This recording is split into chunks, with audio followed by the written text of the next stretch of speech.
Assalamualaikum warahmatullahi wabarakatuh. Ketemu lagi dengan Ibu. Yaitu di sini kita akan membahas tentang perhitungan tonisitas. Kemarin pertemuan kita sudah membuat sediaan, yaitu formulasi sediaan infus. Nah, apa itu tonisitas? Tonisitas itu dibutuhkan untuk menghitung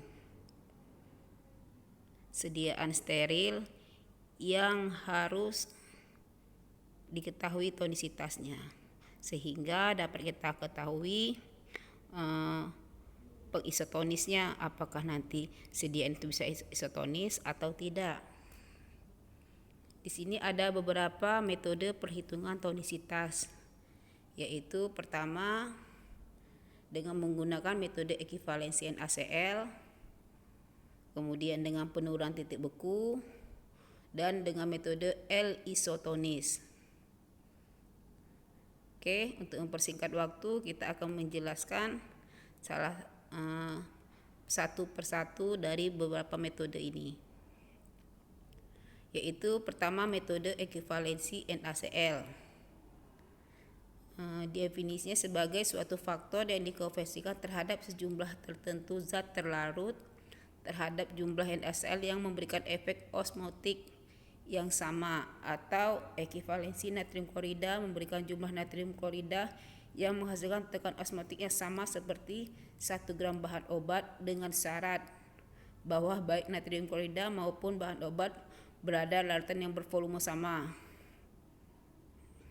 Contohnya, asam borat 0,5 gram, berarti 1 gram asam borat di dalam larutan memberikan jumlah partikel yang sama dengan 0,55 gram NaCl. Nah, suatu sediaan bisa dikatakan isotonis jika dia memiliki tonisitas yang sama dengan NaCl, yaitu 0,9%.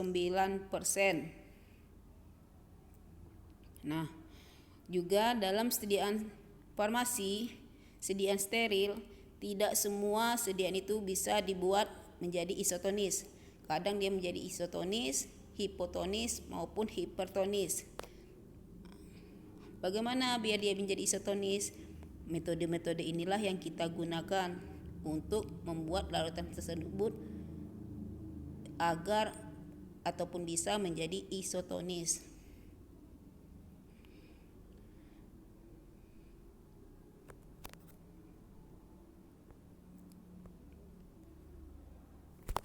Lanjut. Nah, di sini adalah perhitungan tonisitas dengan menggunakan ekivalensi NaCl.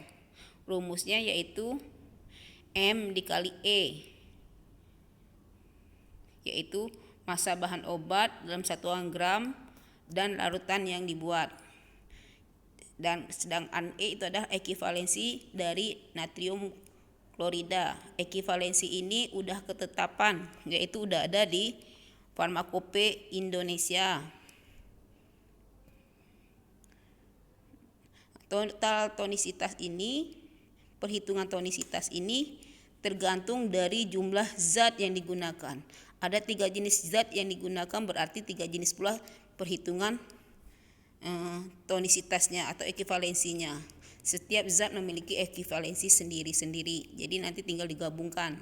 Kalau dalam suatu formula sediaan steril ada 3 zat aktif yang digunakan, berarti ekivalensinya juga ada 3. Contoh, di sini ada contoh soal yang pertama, yaitu diketahui 500 ml larutan etil morfin klorida sebanyak 2%. Nah, kemudian diketahui juga etil morfinnya sebanyak 0,15. Itu dilihat dari Farmakope edisi 4 halaman 1243. Nah, yang ditanya, berapa NaCl yang harus ditambahkan agar larutan tersebut isotonis? Berarti sudah diketahui bahwa sediaan tersebut tidak isotonis. Nah, untuk mengetahui tonisitas sediaan, kita ambillah dari rumus, yaitu rumus ekivalensi, yaitu massa bahan obat dikali dengan ekivalensi. Di sini cuma zat aktifnya hanya satu yang digunakan, yaitu 2%. Beratnya 2% dikali dengan ekivalensi dari zat tersebut. 2% dikali dengan 0,15 sama dengan 0,3%. Biar dapat 0,3% berarti 0,15 tinggal dikali dengan 2, yaitu 0,3%, tinggal pindahkan ke bawah. Nah, kemudian kelanjutannya NaCl yang harus tambahkan agar larutan isotonis berapa? Udah ketentuan NaCl yang digunakan adalah 0,9%, setara dengan 0,9% NaCl biar isotonis. Berarti 0,9% dikurangi dengan 0,3% yang kita dapat tadi dari tonisitas sediaan. Dapatlah NaCl yang diperlukan sebanyak 0,6%. Nah, berarti NaCl ditambahkan adalah 0,6%. Itu yang kalian timbang selanjutnya. Oke. Nah, kita kembali ke contoh soal kedua. Di contoh soal kedua ini menggunakan zat aktifnya yaitu ranitidin HCl. Kemudian zat tambahannya atau pendapar salah satu ini ya, antioksidannya ya. Natrium hidrofosfat anhidrat 0,98 mg, KH2PO4 1,5 mg, dan aqua pro injeksi sebanyak 1 mili. Nah, berapa NaCl yang perlu ditambahkan agar isotonis? Nah, semuanya kalian perhatikan di sini.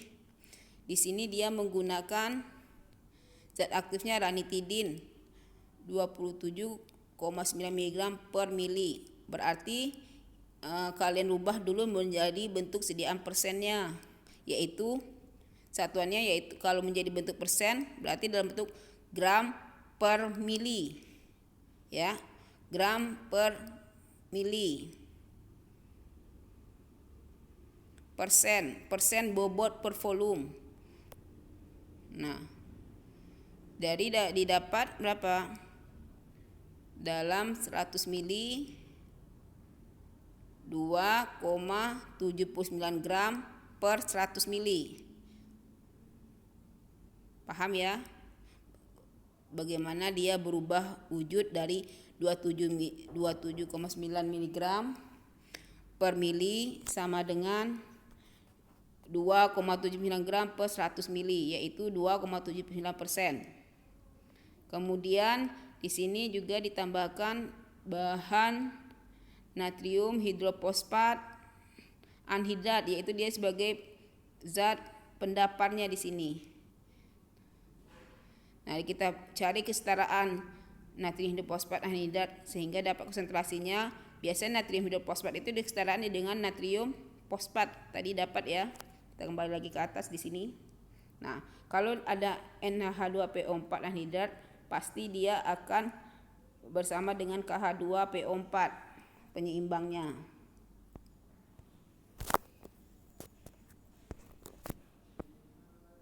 Oke.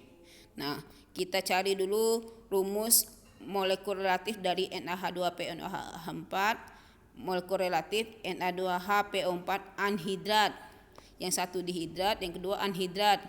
Nah, molekul relatif ini juga kalian cari nanti di struktur atom dari NaH2O4. Dikalilah dengan 0,98 mg. 0,98 mg ini adalah berat dari NaH2PO4 ya, yang ada pada sediaan. Nah, ini untuk mengetahuinya. Nah, dapatlah angka 159,96 per 141 kali 96 dikali dengan 0,98 mg. Didapatlah karena dia satuannya miligram, pasti nilai akhirnya adalah sebanyak miligram, 1,1 mg. Ya. Nah, untuk mencari molekul relatif kalian juga harus sudah belajar itu di pelajaran kimia tentang struktur-struktur atom. Bobot atom, bobot molekul atau molekul relatif. Ya. Na bobot atomnya berapa, H berapa, PO4 juga berapa. Nah, sudah didapat, sudah dapat kesetaraan natrium hidrofosfat dihidrat sama dengan natrium hidrofosfat dihidrat sebanyak 1,1 mg dalam 1 mili. Nah, kemudian kita rubah atau konversikan dalam bentuk gram per 100 mili. Ya, sehingga didapat 0,11%.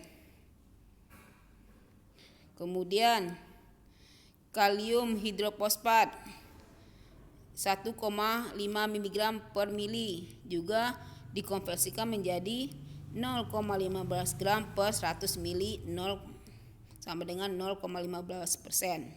Nah, sudah dapat berapa NaCl yang perlu ditambahkan agar isotonis tadi? Ranitidin sebanyak 2,79%, kemudian natrium hidrofosfat dihidrat 0,11%, kalium hidrofosfat 0,15%. Kita lanjut ke perhitungan. Nah, sudah dapat ranitidin tadi konsentrasinya yang udah konsentrasinya biar sama dalam bentuk kesetaraan 2,79%. Berarti sama dengan 2,79 gram dalam 100 mili konsentrasinya ya. Berarti dipahami 2,79 gram dalam 100 mili itu pengertiannya. Baru kemudian dicari masing-masing ekivalensinya yang ada di farmakope edisi keempat. Di sini udah ada 0,16 sampai 0,48. Nah, setelah itu kita cari kesetaraan NaCl untuk masing-masing zat dalam 100 mili. Di sini ada ranitidin konsentrasinya berapa, ekivalensinya berapa, nah, tonisitasnya berapa, tinggal dikali. Masing-masing kita cari tonisitasnya, massa dikali ekivalen. Kemudian total tonisitasnya berapa? Total dari semua zat aktif, semua zat yang digunakan dalam sediaan steril tersebut. Udah dapat, baru NaCl yang ditambahkan agar isotonis berapa? Tadi udah dapat 0,9%. Berarti dalam bentuk satuan gramnya adalah 0,9 gram. Ya kan? 0,9 gram dikurang dengan total tonisitas sediaan, yaitu 0,5664 dalam kurung persen. Berarti intinya 0,9% dikurangi dengan 0,5564%. Berapa hasilnya? Yaitu 0,3336%. Nah, ini adalah metode yang paling gampang kita gunakan untuk menghitung tonisitas kalau ekivalensinya diketahui. Selanjutnya kita dengan metode penurunan titik beku, yaitu suatu sediaan dikatakan isotonis jika mengakibatkan penurunan titik beku sebanyak 0,52% dari titik beku pelarut murni yang digunakan. Nah, kalau penurunan titik beku yaitu ketentuannya adalah 0,52 derajat. Ini adalah penurunan titik beku yang diakibatkan oleh 0,9% NaCl atau 5,5% dextrosa dalam air. Dengan ini kita pun dapat menarik hubungan antara metode ekivalensi NaCl dan metode penurunan titik beku sehingga dapat menghitung tonisitas sediaan. Apabila data zat aktif yang eksipien terlalu ada yang berupa data E dan ATF, ada dua cara untuk menghitung tonisitas dengan metode ini, yaitu kalau dia ada data ekivalensinya, juga ada data ATF. ATF ini juga udah ketentuan ya. Nah, di sini ada menggunakan cara satu. Jikalau dia dua-duanya ada, yaitu dengan menggunakan presentasi W sama dengan 0,52 dikurang dengan alfa dibagi dengan B. W jumlah gram zat pengisotonis dalam 100 mili larutan. Pahami ya, dalam 100 mili larutan. Jadi perhitungan akhirnya itu dalam bentuk gram per 100 mili. Ya, berarti sama dengan dalam bentuk, kalau untuk perhitungan persen satuannya gram dalam 100 mili atau persen bobot per volume. Persen bobot per volume itu pengertiannya adalah 1 gram zat dalam 100 mili larutan. Kemudian A adalah turunnya titik beku. air akibat zat terlarut dihitung dengan perbanyak nilai untuk larutan 1%. Pahami angka-angkanya ya, untuk larutan 1%. Kemudian turunan titik beku air yang dihasilkan oleh 1% bobot per volume. Berarti kan 1% bobot per volume. Berarti ini artinya 1 gram dalam 100 mili sediaan, yaitu bahan pembantu isotonis. Jika konsentrasi tidak dinyatakan A sama dengan 0. Nah, kemudian dengan menggunakan persamaan TB KMN kali 1000 per M kali L. Nah, keterangannya ada di bawah ya. Oke. Nah, contoh soal, kita langsung ke contoh soal aja. Di sini ada hampir sama dengan contoh soal yang di atas tadi ya. Ranitidin 27,9, NaH2PO4 0,98, KH2PO4 1,5 add. Nah, kalian tinggal pilih nanti menggunakan metode ekivalensi atau dengan menggunakan ATP. Kalau dengan ATP berarti kalian cari ATP-nya yang ada di farmakope juga, yaitu penurunan titik beku. Nah, di sini ranitidin ATP-nya 0,1, natrium hidrofosfat 0,24, KH2PO4 0,25. Konsentrasi tadi udah dicari kan, yaitu 2,79, 0,11 dan 0,15. Untuk mendapatkan konsentrasi, kalian hitungkan princip-princip pertama dari tahap pertama tadi ya. Nah, untuk ATF-nya jadi berapa? Yaitu ATF zat dalam sediaan. Berarti 0,1 dikali dengan konsentrasi atau penurunan titik beku dikalikan dengan konsentrasi, sehingga dapat diketahuilah ATF zat dalam sediaan. Ya. Konsentrasi dalam sediaan, zat dalam sediaan. Ya, untuk ATF yang di samping ini.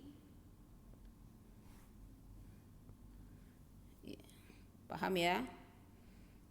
Nah, kemudian bagaimana biar isotonis? ATF tadi ketentuannya adalah 0,52, maka kurang ATF agar isotonis berapa? Yaitu 0,52 dikurangi dengan total ATF zat dalam sediaan tadi. Total ATF zat dalam sediaan yaitu 0,279 ditambah 0,0264 ditambah 0,0375 sebanyak, sehingga dapat angka 0,1771. Nah, ATF sebesar 0,52 ini sebanding dengan 0,9% NaCl. Maka ATF hasil tadi 0,1771 sebanding dengan NaCl sebagai berapa? Data hasil ATF tadi 0,1771 dibagi dengan 0,52 dikali dengan penyetarannya itu NaCl 0,9%, didapatlah 0,306%. Sehingga jumlah NaCl yang perlu ditambahkan ke dalam sediaan agar isotonis adalah sebesar 0,36 gram per 100 mili sediaan. Sama enggak angkanya dengan data yaitu 3,0 mg per 100 mili sediaan. Kita lihat lagi yang tadas ya. Sama enggak hasilnya dengan ekivalensi tadi? Nih, sama kan? 0,336. Ya, walaupun titik belakang angka di belakang komanya berbeda, tetapi hasil akhirnya hampir sama, yaitu 0,3% NaCl yang harus ditambahkan. Jadi kalian boleh menggunakan metode ekivalensi NaCl ataupun menggunakan metode penurunan titik beku. Oke. Nah, maka jumlah NaCl yang perlu ditambahkan ke dalam sediaan isotonis adalah sebanyak 0,3 gram dalam 100 mili sediaan. Nah, kemudian ada metode L-iso.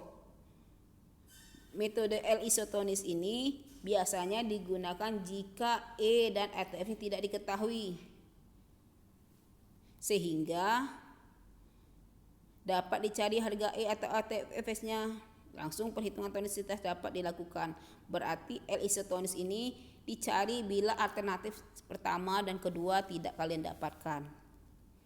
Ya, ini rumusnya ada E 17 dikali L iso per M. E sama dengan ekivalensi NaCl, L iso nilai terapan L iso, lihat pada tabel ya. Kemudian M massa molekul zat. Ini semuanya datanya ada di farmakope.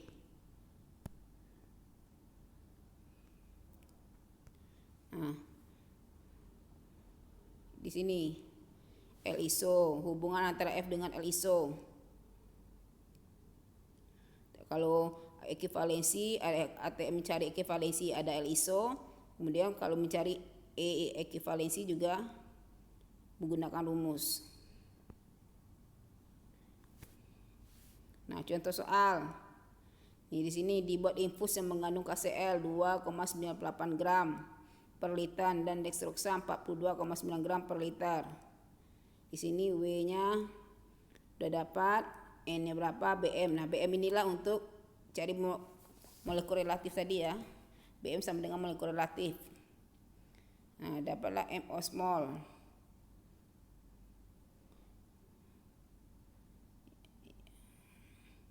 2,9 dikali 1000 dikali 2. Kenapa 2? N-nya tadi kan sama dengan 2 ion. 1000 datang dari mana?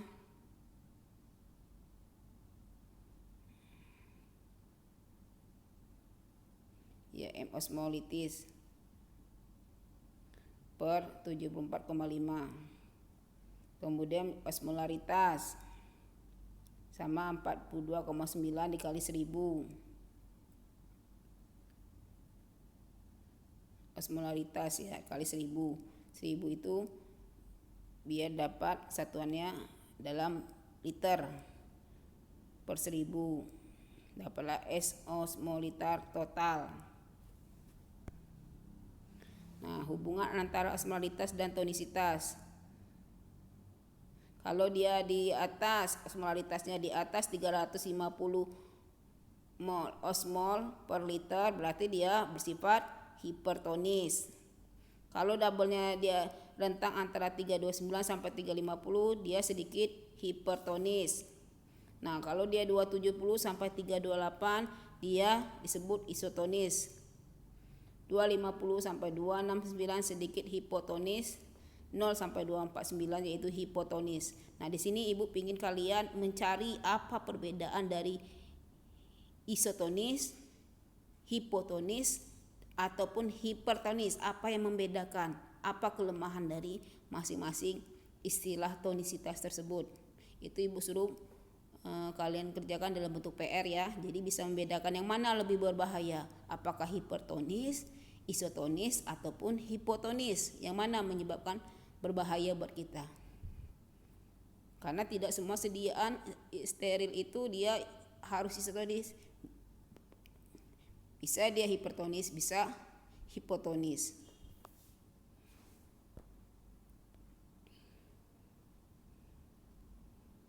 Nah, begitu juga yang ini ya. Ini tadi sama dengan perhitungan yang tadi. Nah, osmolaritas.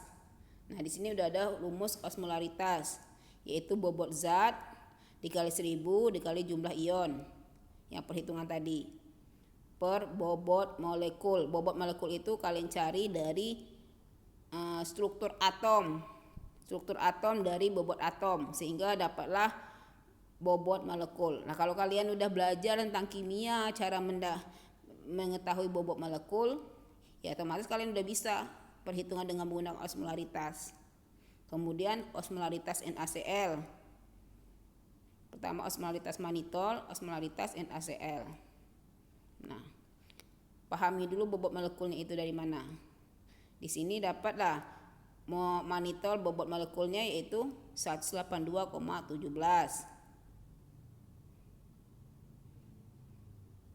Kalau NaCl, bobot molekul NaCl berapa? Bobot 58,44. Kalian ketahui dulu struktur atomnya, dari struktur atom baru kalian bisa mengetahui bobot molekul. Ya. Terima kasih, hanya itu yang dapat Ibu sampaikan. Nah, jadi untuk selanjutnya, untuk tugas kalian, Ibu minta kalian mengerjakan 5 contoh soal perhitungan tonisitas. Tetapi angkanya berbeda, jangan sama persis. Ya, angkanya kalian karang sendiri, yang jalannya boleh kalian sama. Malah bagus sama persis dari yang udah Ibu tampilkan, ya.